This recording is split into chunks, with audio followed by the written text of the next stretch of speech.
అంత ఆత్రత వాళ్ళకి లేని ఆత్రత నీకెందుకన్నా? అన్నీ రాజకీయాలన్నీ చెప్పి చేస్తారా? ఏది ఎప్పుడు చేయాలి, ఎవరికి చెప్పాలి, ఏంటి అవన్నీ ఉంటాయి కదా. నాకు నేర్పిస్తారు రాజకీయాలు 45 ఏళ్ళు. నేను కొత్తగా రాజకీయం చేస్తున్నానా? నాకు రాజకీయం తెలియదా? అన్నీ మీరే చూస్తారు. నేను ఒకటే చెప్తాను, ఈ రాష్ట్రాన్ని కాపాడాలి, భావితరాల భవిష్యత్తుకు భరోసా ఇవ్వాలనే వాళ్ళు ఎవరైనా సరే వైఎస్ఆర్ కాంగ్రెస్ పార్టీ పోవాలి. Quit Jagan, save Andhra.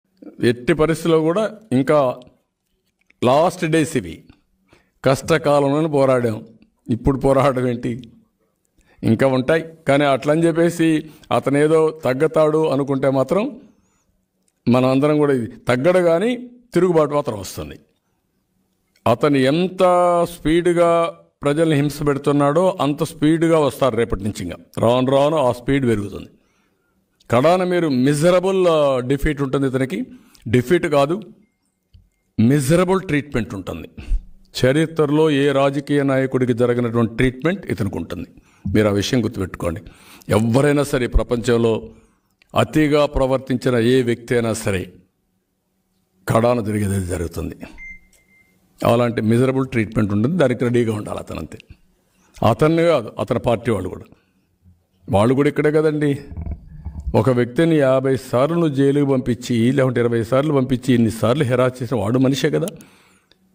వాడికి రక్తం మాంసాలు ఉంటాయి కదా, వాడు సఫర్ అయ్యాడు కదా, వాడికి ఒక మైండ్ ఉంది కదా.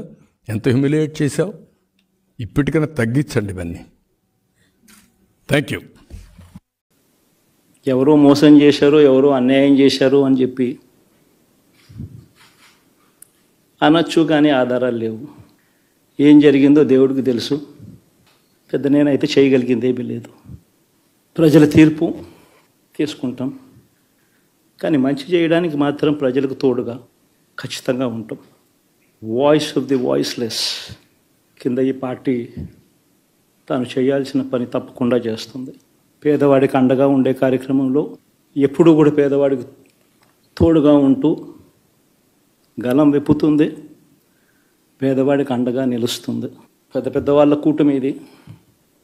ఢిల్లీలో సైతం శాసించే పరిస్థితుల్లో ఉన్న కూటమి ఇది. ఆ కూటమిలో ఉన్న బీజేపీకి, ఆ కూటమిలో ఉన్న చంద్రబాబు గారికి, ఆ కూటమిలో ఉన్న పవన్ కళ్యాణ్ గారికి అందరికీ కూడా వాళ్ళ గొప్ప విజయానికి అభినందనలు.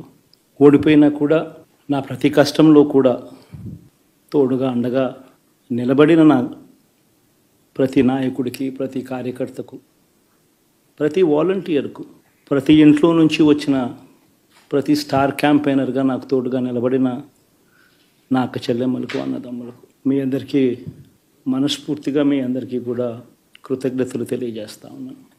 ఏం జరిగిందో తెలియదు, కానీ ఏమి చేసినా, ఎంత చేసినా ఇంకా 40% ఓటు బ్యాంకు మాత్రం తగ్గించలేకపోయారు. ఖచ్చితంగా మళ్ళీ ఇక్కడి నుంచి లేస్తాం.